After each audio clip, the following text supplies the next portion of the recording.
Demonstrate several different ways that we can move the iNO baggage with the patient.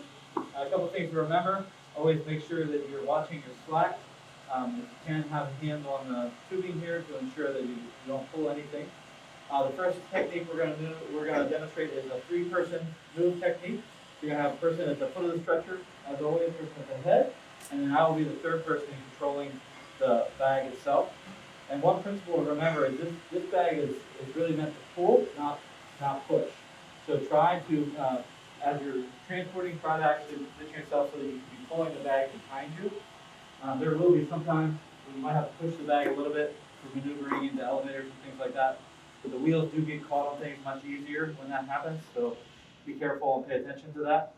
The other thing, of course, to remember is good communication with your team. Always be talking. If you need them to stop, you say stop, so everybody can stop. All right, so we're going to go ahead. Chad, if you want to start the forward motion. I'm going to spin this around. All right. And I have plenty of slack, and in my free hand, I've got the tubing. Switch hands here.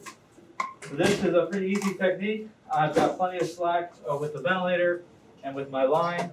The only disadvantage to this technique is that it makes us a little bit wide. So if we're going through tight hallways or if we're going around a corner, I may need to get Eric to step back a little bit and try to move to the back. Right.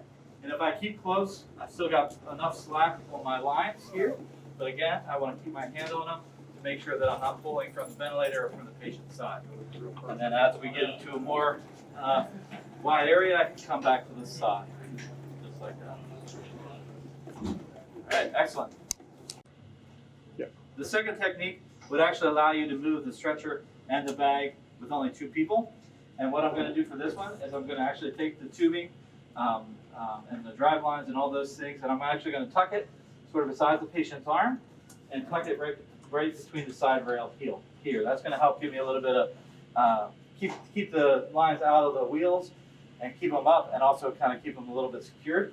And then I'm going to move to the front of the stretcher. Again, I'm going to make sure that everything has plenty of slack. And I'm going to wheel the bag next to the stretcher as I'm walking backwards and pulling the head of the stretcher, foot of the stretcher, sorry. So this is going to be my movement. Again, going nice and slow, have good communication with your crews. Eric's going to help me identify any objects that I might run into, if he's in a good mood at least. So we'll keep going with that. If we want to go around a corner, just take it nice and slow, lead with the bag. Here we go.